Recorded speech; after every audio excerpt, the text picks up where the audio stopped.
l'appel du livre.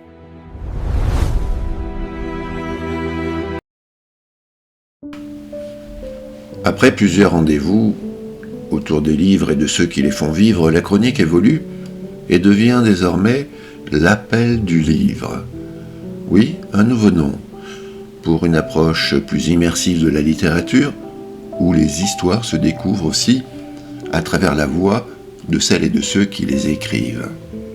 Et pour ouvrir ce nouveau chapitre, place à une édition spéciale, consacrée à un roman qui laisse progressivement son empreinte. Le goût du silence de Ryan Ellersonna. Ce livre, je vous en ai déjà parlé dans la chronique 15, mais aujourd'hui, j'ai voulu aller plus loin. Écouter non seulement ce que le texte raconte, et cela nous l'avons fait dans cette dernière, mais surtout écouter ce que son autrice en dit d'elle-même. Mais derrière le goût du silence, il y a aussi une plume, une autrice fascinée par les zones d'ombre, les tensions psychologiques et ces silences qui en disent parfois plus que les mots eux-mêmes. Ryan fait partie de ces autrices qui construisent des univers passionnants.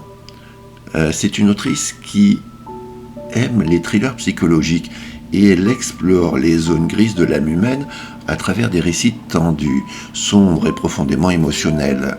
Passionnée par les intrigues policières, la psychologie et les personnages complexes, elle écrit des histoires où les secrets pèsent autant que les mots. Ce roman, Le goût du silence, plonge le lecteur dans une enquête troublante, mêlant disparition, secrets de famille, tensions psychologiques et silence oppressant. À travers le personnage de Marissa Elombe et l'atmosphère mystérieuse de la ville d'Abrigo, l'autrice installe un véritable puzzle narratif où chaque détail compte. Mais derrière les thrillers et les ambiances sombres, il y a aussi une femme attachée aux choses simples, comme la lecture, les voyages, la cuisine, les plantes, l'entrepreneuriat et le partage autour des livres et du marketing sur les réseaux sociaux. Et à travers toute cette personnalité, ce qui ressort surtout de son univers, c'est cette volonté qu'elle a de créer des histoires qui ne se contentent pas d'être lues, mais qui restent avec le lecteur longtemps après la dernière page. Et c'est justement ce qui transparaît lorsqu'elle parle de son roman. D'ailleurs, lors du salon du livre africain, elle le présente simplement. Et dans ces mots, on entend autre chose qu'un résumé, on entend une intention, on entend une volonté de vouloir nous faire vivre une histoire passionnante. Je vous laisse écouter. Vous pouvez nous parler un peu de son livre ? Oui, donc Le goût du silence est un thriller psychologique qui se déroule à Abrigo. C'est une ville fictive dans laquelle on suit Marisa, qui est une jeune femme qui retourne dans sa ville natale et elle reçoit des lettres anonymes menaçantes. Et puis un jour, elle tombe sur un corps dans le parc de la ville et donc elle se met à enquêter, essayer de comprendre qui la harcèle.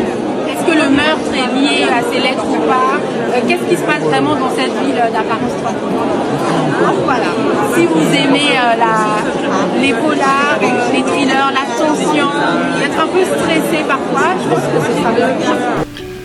Et si ce roman a éveillé votre curiosité, si vous souhaitez aller plus loin, découvrir l'univers de l'autrice, ses inspirations ou ses prises de parole, sachez que Ryan Ellersonna est également présente en ligne.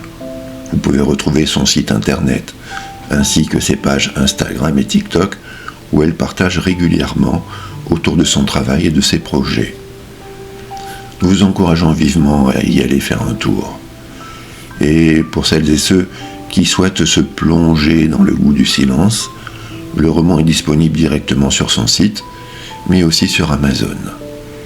Et puisque cette chronique porte désormais un nouveau nom, l'appel du livre, alors Yann, si tu nous écoutes, puisse l'appel de ton roman trouver celles et ceux qui sauront l'entendre.